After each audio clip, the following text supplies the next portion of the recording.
Mr. President, at the outset, let me thank you for convening this annual open debate today on the important theme of protection of civilians in armed conflict.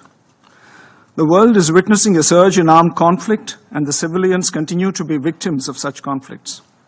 It's highly alarming to see that in 2024, as per ICRC records, the number of victims affected by armed conflict has increased, with 56,000 cases registered of missing persons alone.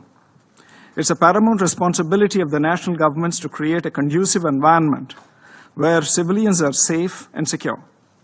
While we acknowledge the national responsibility, we should not ignore the adverse impacts of all forms of terrorism, including those emanating from across borders in today's debate on protection of civilians.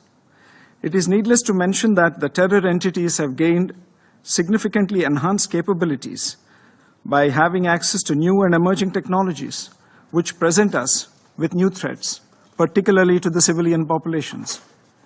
In this regard, the efforts of the Council and of the international community should be directed at assisting national authorities in developing capabilities and capacities to protect civilians.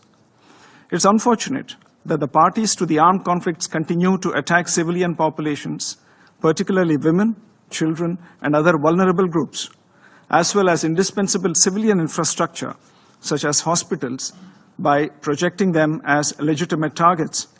Regrettably, during armed conflicts, civilians, including women and children, are used as human shields for military operations and terrorist activities.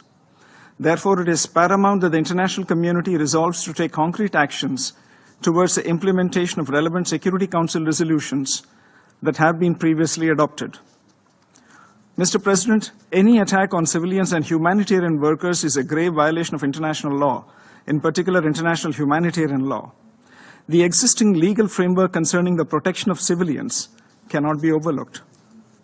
Respect for principles of the UN Charter, including sovereignty and territorial integrity of member states, should remain the basis for all actions taken by the Council for the protection of civilians.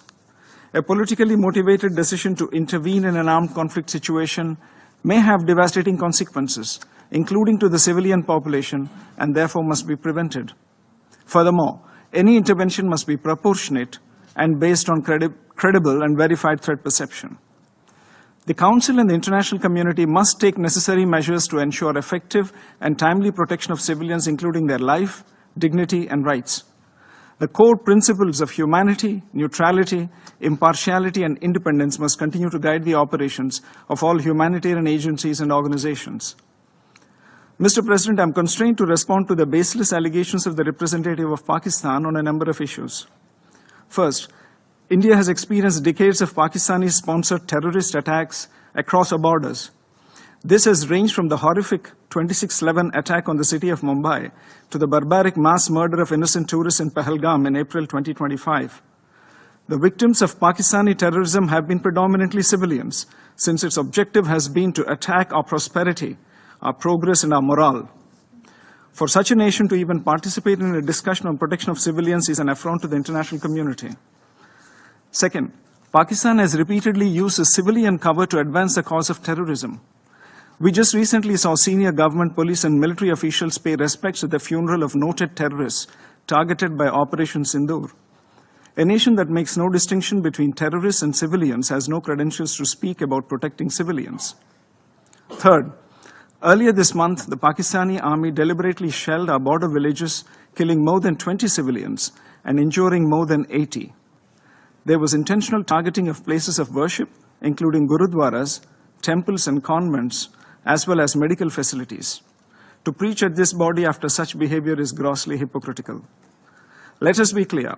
Protection of civilians should not serve as an argument for protection of UN-designated terrorists.